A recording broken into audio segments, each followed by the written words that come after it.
Hello বন্ধুরা, আসসালামু আলাইকুম। স্বাগতম জানাচ্ছি আমার চ্যানেলে। তো বন্ধুরা, আজকে পেঁয়াজের কলি দিয়ে দারুণ মজার একটা ভর্তা রেসিপি নিয়ে হাজির হয়ে গেলাম।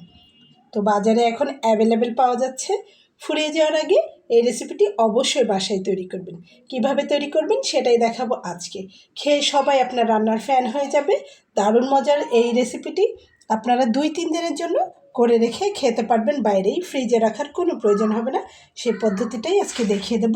তো আমি এখানে আমার যতটা প্রয়োজন ততটা পেঁয়াজের কলি নিয়ে নিয়েছি। সঙ্গে নিয়ে নিয়েছি একটা টমেটো আর একটা রসুন ছাড়িয়ে নিয়েছি 2টা কাঁচামরিচ। তো বন্ধুরা, ঝালটা হচ্ছে যার যার নিজস্ব চয়েস, যে যতটা ঝাল খেতে পছন্দ করে ঠিক ততটা ঝাল আপনারা দিয়ে নেবেন।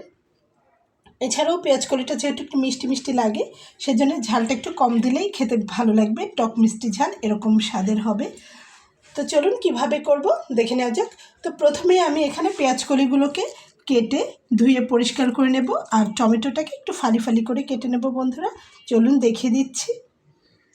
তো বন্ধুরা, টমেটোটাকে আমি এখানে ফালি ফালি করে কেটে নিয়েছি। পেঁয়াজ কলিটাকে আমি লম্বা লম্বা করে কেটে ধুয়ে নিয়েছি 1 বাটি পরিমাণ ধনিয়া পাতা, আর এখানে আমি নিয়েছি সামান্য একটু গোটা জিরা। তো চলুন ভর্তার প্রসেসিংটা দেখে নেওয়া যাক। বন্ধুরা, আমি চুলাতে একটা ফ্রাই প্যান দিয়ে নিয়েছি, আর এখানে আমি 1 টেবিল চামচ পরিমাণ সরিষার তেল নিয়েছি। আপনারা চাইলে যে কোনো তেল দিয়ে করে নিতে পারবেন, তবে আমি এখানে ভর্তার জন্য সরিষার তেলটাকেই পছন্দ করলাম। তেলটা সামান্য একটু গরম হয়ে গেলে এর ভেতরে আমি জিরাটা দিয়ে ফোড়ন দেব। দেখুন এখানে আমি জিরা নিয়েছি।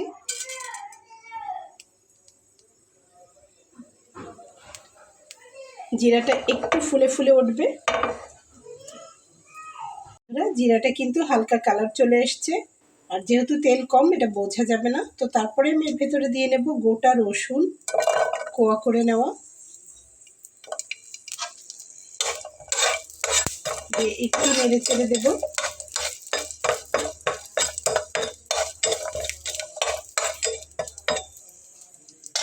তো এইভাবেই একে একে আমি সব কিছু দিয়ে নেব। তো এখানে এক সাইডে দিয়ে নিচ্ছি টমেটোগুলোকে।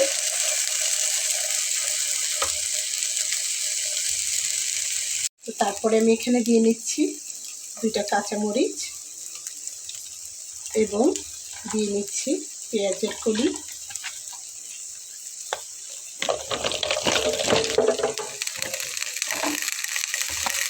বন্ধুরা, চাইলে আপনারা এখানে সামান্য একটু হলুদ দিয়ে নিতে পারেন, সামান্য একদম। এখানে একটু সামান্য হলুদ দিয়ে নিলাম।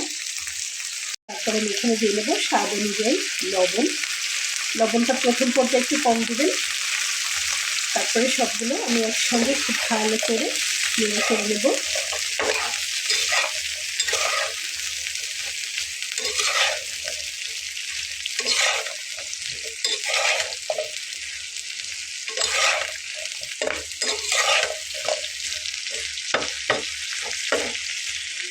তো বন্ধুরা, খুব ভালোভাবে নেড়ে ছেড়ে এখন আমি একটা ঢাকনা দিয়ে ঢেকে দিচ্ছি।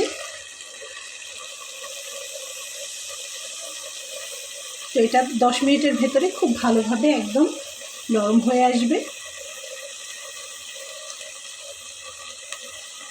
তো বন্ধুরা দেখুন, এটা কিন্তু প্রায় হয়ে গেছে। তো এখন আমি এর ভেতরে পরিষ্কার করে রাখা ধনিয়া পাতাটা আমি এখানে দিয়ে নিচ্ছি। ধনিয়া পাতাটাকে ধুয়ে একটু বড় বড় করে কেটে নিয়েছি। একসঙ্গে ভালো করে মিলিয়ে দিয়ে নামিয়ে নেব। একটু 5 মিনিটের মতো জাল করলেই হয়ে যাবে, তাতে করে ধনিয়া পাতাটা একদম এর সঙ্গে মিশে যাবে।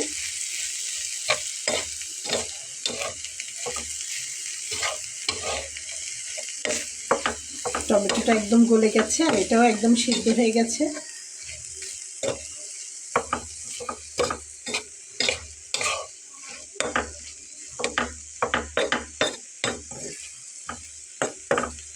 তো বন্ধুরা, আমার কিন্তু হয়ে গেছে ভর্তাটা। তো আমি এখন বেটে নেব, তাই জন্য শিলপাটায় চলে এসেছি। শিলপাটাটা আমি ধুয়ে পরিষ্কার করে নিয়েছি। রোজ মশলা তো বাটাই লাগে। তো এই যে এটাকে আমি তুলে নিচ্ছি। তো বেটে নিলেই ভর্তাটা কমপ্লিট হয়ে যাবে এমনটি কিন্তু নয়, আরও একটু অপেক্ষা করতে হবে ভর্তাটা কমপ্লিট হওয়ার জন্য।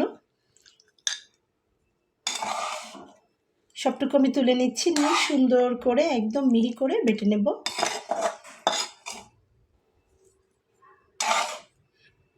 তো তুলে নেওয়া হয়ে গেল। দেখতেই যা দারুণ লাগছে, খেতে তো নিশ্চয়ই অনেক মজার হবে। তো এই যে আমি এখন বেটে নিচ্ছি। বন্ধুরা, আমার বেটে নেওয়া হয়ে গেছে। আমি সবটা এই যে এখানে তুলে নিয়েছি। ফ্রাই প্যানটা আবার চুলাতে দিয়ে নিয়েছি এবং তাতে এখন আমি দিয়ে নেব আরও একটু তেল। অল্প পরিমাণেই তেল দিয়ে নিতে হবে, খুব বেশি তেলের প্রয়োজন হবে না।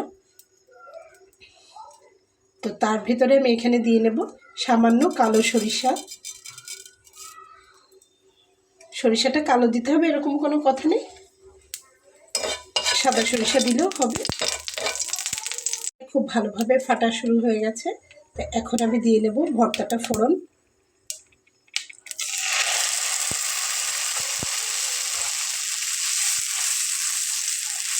ভর্তাটাকে ফোড়ন দিয়ে একটু বেশ ভালো করে নেড়ে চেড়ে কষিয়ে নেব এবং এই পর্যায়ে আমি একটু লবণ দিয়ে নেব। লবণটা চেখে দেখেছিলাম, একটু কম হয়েছে। বন্ধুরা, খুব ভালো করে নেড়ে চেড়ে রসটা শুকিয়ে নিয়েছি। ঠিক এইভাবেই ডাইনিং টেবিলে 2-3 দিন সংরক্ষণ করে খাওয়া যাবে, একদমই নষ্ট হবে না। এমনিতেও ঠান্ডার সময়, তারপরেও এখানে কোনো রকম পানি ব্যবহার করা হয়নি যেহেতু একদমই নষ্ট হবে না। তো চলুন এখন নামিয়ে নিই। এখানে আমি একটা বাটিতে এটাকে ঢেলে নিয়েছি আর ওপর থেকে একটু শুকনো মরিচের ক্রাশ করে নেওয়া দিয়ে সাজিয়ে নিচ্ছি এবং দিয়ে নিচ্ছি কিছু ধনিয়া পাতা।